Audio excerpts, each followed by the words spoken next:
है हमारे साथ मीरा शंकर, जो कि अमेरिका में भारत की राजदूत रह चुकी हैं। वो इस वक्त मौजूद आप देखते हैं टीवी स्क्रीन पर, और साथ हमारे सहयोगी अमृतपाल सिंह भी इस वक्त अमेरिका से जुड़ चुके हैं। आप दोनों का ही स्वागत। सबसे पहले अमृतपाल, मैं आपके पास आना चाहूँगा। आप हमें सुन पा रहे हैं अमृत? मैं उनके पास आऊँगा, लेकिन हमारे साथ मीरा शंकर मौजूद हैं।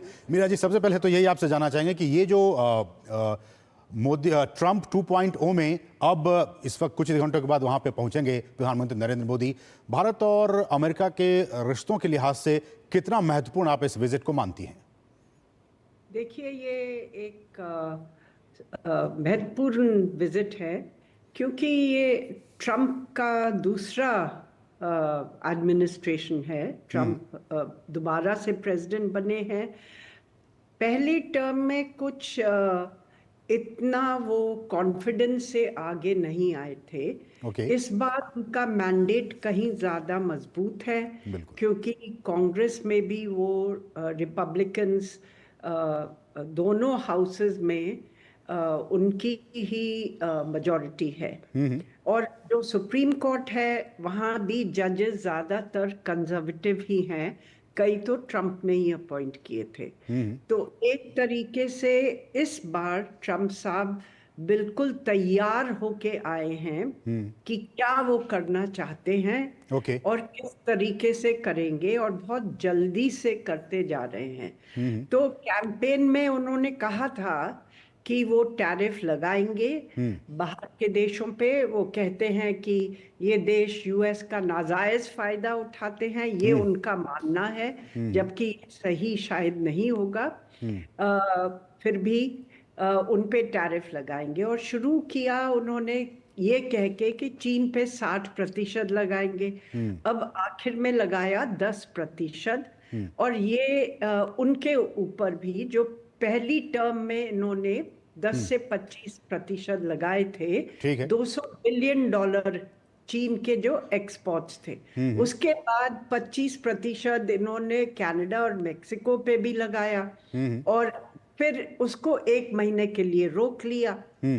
और अब जो है, इन्होंने स्टील और एल्यूमिनियम पे 25% टैरिफ लगाया है, जिस प्रभाव भारत पे भी होगा। स्टील हम लोग इतना नहीं एक्सपोर्ट करते, मामूली तौर से करते हैं यूएस को, पर एल्यूमिनियम हम लोग करीब $400 मिलियन एक्सपोर्ट करते हैं। पिछली बार जब इन्होंने स्टील और एल्यूमिनियम और चीजों पे जब टैरिफ लगाया था, 2 साल तो भारत ने बातचीत करी यूएस से, और उसके बाद जब मामला अटका ही रहा, भारत ने भी उतनी ही ड्यूटीज लगाई यूएस के एक्सपोर्ट्स पे जितनी यूएस ने हमारे ऊपर लगाई थी। तो प्रोपोर्शनल करके लगाई थी। तो इस बार उम्मीद करें मैम कि इन तमाम विषयों पे चर्चा होगी, टैरिफ को लेकर भी चर्चा होगी। और आज जब विदेश मंत्रालय की तरफ से भी ये कहा गया कि ये कुछ अहम पॉइंट्स हैं, रक्षा का मामला है, टैरिफ का मामला है, इस पे निवेश का मामला है, इस पे हमारा फोकस होगा। हमारे साथ हमारे सहयोगी अमृतपाल भी इस वक्त वहाँ से जुड़ चुके हैं। अमृतपाल, जैसा कि मीरा मैम कह रही हैं और जैसा कि विदेश मंत्रालय ने भी कहा कि टैरिफ को लेकर भी चर्चाएं होंगी, निवेश को लेकर चर्चा होगी, रक्षा को लेकर चर्चा होगी। और जैसा कि राष्ट्रपति ट्रंप ने कहा है, बीते वर्षों में हमने सुना भी था, टैरिफ किंग के तौर पर उन्होंने भारत को एक बार संबोधित किया था। क्या इस बार के इस विजिट में भारत क्या उम्मीद करे कि कुछ राहत यूएस गवर्नमेंट, ट्रंप प्रशासन भारत को देगा? देखिए, टैरिफ, जैसे एम्बेसडर शंकर कह रही थी कि tariffs essentially Donald Trump use कर रहे हैं टैरिफ डिप्लोमेसी एक तरीके से नेगोशिएट करने के लिए। बहुत बड़े उन्होंने टैरिफ्स का ऐलान किया, फिर वापस लिया, फिर कम किए। तो वो टैरिफ डिप्लोमेसी यूज़ कर रहे हैं कि बाकी मुल्कों के साथ उनके जो ऑब्जेक्टिव्स हैं ट्रेड के, उनके बैलेंस, उनके फेवर में ट्रेड आए। भारत का काफ़ी ट्रेड 118 बिलियन डॉलर से ऊपर का ट्रेड है। अगर 2023 की फिगर्स लें तो आपके फेवर में करीब 32 बिलियन डॉलर का ट्रेड है, तो वो निगोशिएट करेंगे आपसे। आपने कुछ टैरिफ्स मोटरसाइकिल्स वगैरह पे कम भी किए हैं। आप तो जब प्रधानमंत्री मोदी और राष्ट्रपति ट्रंप बैठेंगे, उनकी विश लिस्ट होगी, आप अपने हित सामने रखेंगे, तो बीच का कोई जैसे नेगोशिएशन में होता है कि चलें इस पे आप ये कर लें, ठीक है, आप इस तरह के सेमीकंडक्टर्स बना लें, हम इस तरह के सेमीकंडक्टर्स बना लें, क्योंकि दोनों ही आप जैसे आपका प्रोग्राम है मेक इन इंडिया, वो मेक इन अमेरिका करना चाहते हैं, क्योंकि उनकी मैंडेट ये है कि लोगों को एम्प्लॉयमेंट मिले, यहाँ नौकरियाँ अमेरिका में ज़्यादा हों, प्रोडक्शंस यहाँ हों। तो आप बीच का रास्ता तलाशेंगे। डिप्लोमेसी में इसी का नाम है कि आप एक दूसरे के हित को आहत किए बगैर या एक दूसरे के हितों का ख्याल रखते हुए ऐसा कोई रास्ता निकालें कि जी हमें इसमें फ़ायदा है, आपको इसमें फ़ायदा है, और दोनों काम कर सकें। जी ठीक है, हमारे साथ एक और मेहमान, हमारे साथ हर्षवी पंत भी इस वक्त जुड़ चुके हैं, आप देख सकते हैं टीवी स्क्रीन पर, वाइस प्रेसिडेंट ORF के। हर्ष सर, आपका भी बहुत बहुत स्वागत। और जैसा कि हम अभी चर्चा कर रहे हैं टैरिफ को लेकर, सबकी निगाहें बनी हुई हैं कि जब प्रधानमंत्री पहुंचेंगे, उनकी मुलाकात ट्रंप से होगी, तो इन मामलों पर चर्चाएँ होंगी। विदेश मंत्रालय ने भी आज प्रेस कॉन्फ्रेंस में कहा। आपको लगता है कि जिस तरह से जिस मैंडेट के साथ ट्रंप आए हैं कि मेक अमेरिका ग्रेट अगेन, और उनके अपने इंटरेस्ट हैं, भारत के अपने इंटरेस्ट हैं, ऐसे में नेगोशिएशन टेबल पर इन तमाम मुद्दों पर बातचीत होगी? जी बिल्कुल होगी, और मुझे लगता है बड़ा स्वाभाविक है कि जो एजेंडा ट्रंप एडमिनिस्ट्रेशन ने अभी तक सेट किया है अपने लिए, और जो एजेंडा भारत का है, उन दोनों को देखते हुए इससे इनकार नहीं किया जा सकता कि जिस तरह से संभावनाएं बन रही हैं उसमें ये मुद्दा फ्रंट एंड सेंटर होगा। कुछ हद तक भारत ने इसको काउंटर करने के लिए कुछ जो एक्शंस लिए हैं, जैसे बजट में जो बिल्कुल टैरिफ कम किया, टैरिफ्स कम किए हैं, वो अपने आप में भारत एक मैसेज दे रहा है कि भारत तैयार है इन मुद्दों को डायरेक्टली एड्रेस करने के लिए। और ट्रंप एडमिनिस्ट्रेशन ने भी जब अभी टैरिफ्स बढ़ाए स्टील में, तो उसमें भारत का नाम नहीं लिया, तो उसको देखते हुए ये कहीं पर लग रहा है कि भारत के साथ शायद वो एक साझेदारी को इम्पोर्टेंट मानकर, ज़रूरी मानकर एक बुके ऑफ इश्यूज की तरह डील करेंगे। इस मुद्दे को नहीं डील करेंगे, बल्कि सारे मुद्दों को एक साथ देखकर उसमें एक कहाँ पर क्या, एक भारत क्या दे सकता है और अमेरिका क्या दे सकता है अपनी तरफ से, उन मुद्दों पर बातचीत होगी। तो टैरिफ्स की बातचीत ज़रूर होगी, लेकिन मुझे लगता है बाकी मुद्दों के साथ इस मुद्दे को जोड़ा जाएगा। ठीक है। अब एक और, चूंकि आज विदेश मंत्रालय के प्रेस कॉन्फ्रेंस में साफ कहा गया कि रक्षा में भी बातचीत होगी, टैरिफ को लेकर बातचीत होगी, निवेश को लेकर बातचीत होगी। और ऐसे में मीरा मैम, जो खबरें ये आई और आज ही इस बात को लेकर खबर आई कि जिस तरह से अमेरिकी चिप मेकिंग टूल्स निर्माता लैम रिसर्च ने कहा है कि वो 10,000 करोड़ रुपए का निवेश करेगा। ऐसे में बीते वर्षों में भी निवेश हो रहा है, लेकिन एक बार फिर से ट्रंप गवर्नमेंट में 10,000 करोड़ का निवेश करने का ऐलान किया गया है। आपको लगता है कि इस विजिट के बाद से और भी क्षेत्रों में जो यूएस का इन्वेस्टमेंट है वो होगा? हो सकता है। और जहाँ तक बातचीत का सवाल है, मेरे ख्याल से भारत की ओर से इस पे ज़्यादा जोर दिया जाएगा कि जो हमारी सामरिक साझेदारी है उसको किस तरीके से आगे बढ़ाया जाए।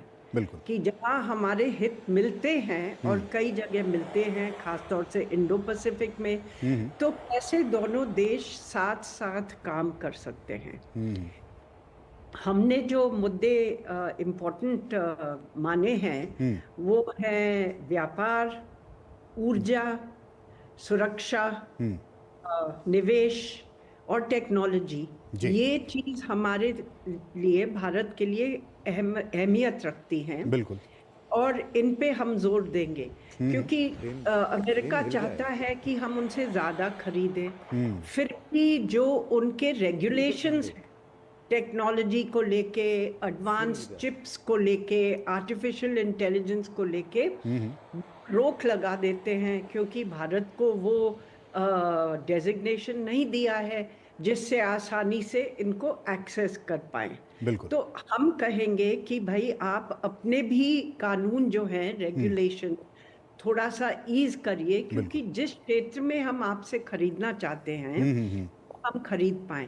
जैसे न्यूक्लियर में भी यहाँ लोग कहते हैं ना, लायबिलिटी एक्ट को बदलने की जरूरत है। बिल्कुल, पर यूएस में भी कानून को बदलने की जरूरत है, क्योंकि यूएस कंपनीज कहीं भी और न्यूक्लियर टेक्नोलॉजी प्रोड्यूस नहीं कर सकती। ओके। वो बेच सकती हैं, पर किसी के साथ वो बना नहीं सकती किसी दूसरे देश में।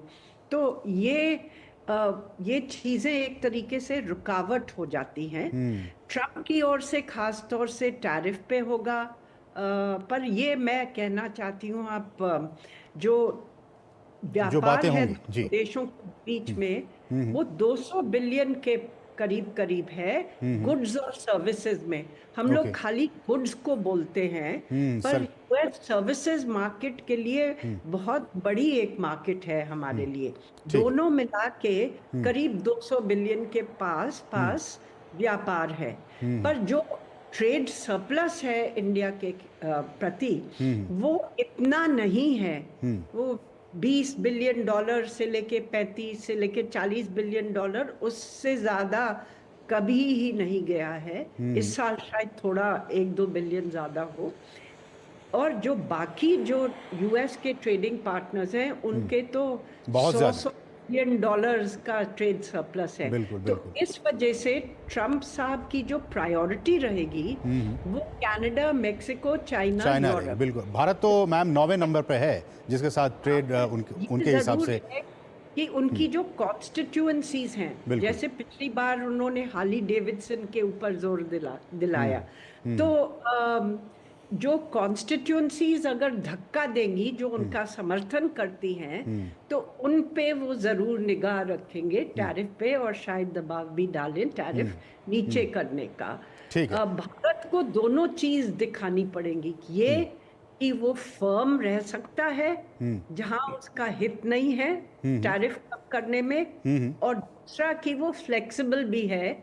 एक कई जगह में वो फ्लेक्सिबिलिटी दिखा सकता है, बिल्कुल। और कई जगह वो मजबूत भी रह सकता है। इसका बैलेंस बहुत जरूरी है। बहुत ज़रूरी है। और ऐसे में पंत सर, जैसा कि बीते दिनों हमारे रक्षा मंत्री और वहाँ के रक्षा मंत्री के बीच जो बातचीत हुई थी, उसमें यह कहा गया कि 2025 से लेकर 2035 तक, यानी 10 साल का एक कंप्लीट फ्रेमवर्क तैयार किया गया था डिफेंस को लेकर, रक्षा क्षेत्र को लेकर। आपको लगता है कि इस विजिट में प्रधानमंत्री और डोनाल्ड ट्रंप के बीच भी बातचीत होगी इस फ्रेमवर्क को लेकर?